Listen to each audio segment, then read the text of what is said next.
Greg M. déedéet bàyyi non bàyyi. waaw déedéet defal ndànk nag. xam nga li nga wax loo wax ci xam benn am naa ci junni te wanewu ma ko. non bàyyi ma wax wala ma jóg dem.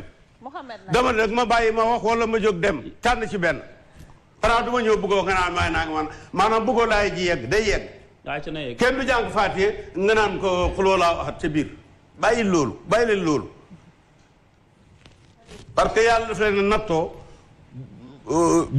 bu santee Ñas wala mu sant neneen sow nekkul fii ngeen bokk rek ñu daal ne déedéet di waxu ko wala di wax ko am na fii barki démb koo xam ne ñoo wax mu bëgg a làqu daal ne Seydi Hadji Malick mu ne lu Alaaji Malick xam moom daf koo xam kon cër ba mu jox Alaaji Malick dama ko jox wala sax genn wàll ga quand même li may wax du waxee amee Ñas te yàgg na fi du lu bees téere bu ma la wax am na 1400 ans ñu ngi fi yow yaa ko jàngul soo keroog bii fii xale boobu sant Sarr doon wax naan xaw ma ko takk koo xam ne sa baay mos na ko kii nangam mais dama ko ne téere boobu nga jàng demal ci biir ci explication bi mi ngi wër mbind bi ba mu ko gisee la noppi parce que itam il faut pas que nga imposé wu comme koo xam ne yow non mais dafa ma dog ñaari yoon te loolu dafay tax ma jóg dem non déedéet na leen ma ne dama ne na leen buggaan régler je suis pas là pour ngay dugal ay compte non mënoo ma dribbler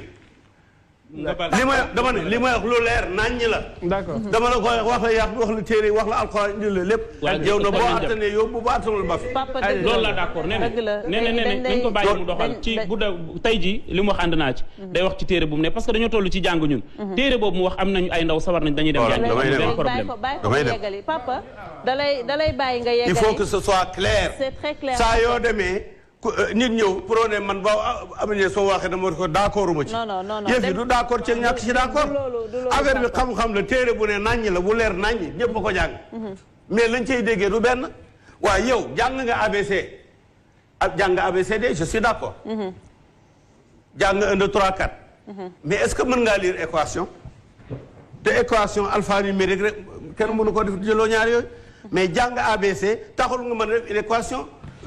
alphanumérique ou numérique du noonu waaw kay boo nee waa ji équation bi ay 1 2 3 la te man mën naa 1 2 3 mais c'est pas comme ça man damay jël yax yi mën naa dem sax ba fa mu cosaanoo ba cosaan la sinon da ngeen di lor nit ñi rek nit ñaa ngi bëgg a déglu nga ne waaye wala nangam ñu ne ma non arrêtez-moi ça c'est un théâtre que vous arrêtez.